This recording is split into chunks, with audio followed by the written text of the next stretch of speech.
That's Chase Farmer, Kentucky's #1 second baseman in the class of 2026, playing for the Louisville Legends. Chase, man, appreciate the time. Thank you. So you've been getting a lot of buzz as a potential two-way guy at the next level. Let's start off with you at the plate. If you were like to self-scout and someone just said, who is Chase Farmer at the plate, how would you kind of break it down?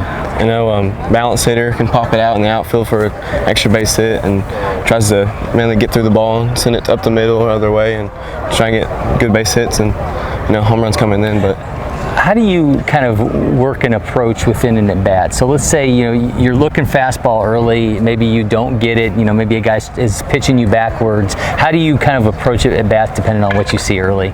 So if I'm sitting fastball and I get like an off-speed pitch early, I just want to mainly focus on seeing the ball and seeing which way it goes. If it goes the other way, trying my best to push it to the right field side.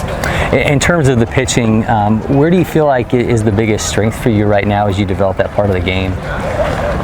I think my fastball, you know, trying to put that in the zone and like the corners and the outside spot, I think that's pretty good.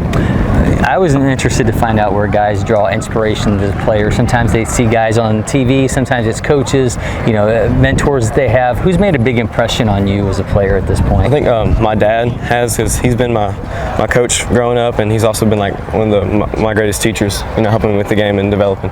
What's the Louisville Legends program done for you so far in terms of kind of getting you a little bit further along to where you want to be as a player? They've really helped me when getting looks and eyes of colleges and trying to help me make that decision and get my name out there. Yeah, I mean, this is a different time period for guys in your class because of these new NCAA rules. Do you feel like it kind of takes the pressure off? Because I think that there's a lot of guys who feel like, if I don't commit by a certain time period, then am I really the kind of player that I want to be? Does it kind of take pressure off of it a little bit? I mean, it depends, I guess, but like, you know, people's time, like it comes at certain spots. Like you may commit like an 8th grader, you may commit like junior year. You talked a little bit about you as a player. I want to kind of see it in motion. We're going to have you take us through your setup at the plate and your pitch grip. Sound good? Okay, sounds good. So I get in the box, I put my right foot in, you know, kind of like push into the ground a little bit, and slide through, and then I'll tap the back of the plate and tap the front of the plate, and then kind of show my back to the pitcher, get relaxed. And I'm kind of an open stance, a little more up, and just kind of swinging back and forth. And when I see the pitch come through, I just try and get my hands through it and just like push the ball up the middle. If it's inside, I'll catch it out in front and send it that way, or just like step towards the ball and shoot it the other way. So I throw my pitches, and I throw a 4-seam fastball, a 2-seam fastball, a curveball, and a changeup. So my 4-seam fastball is basically straight up, just like that.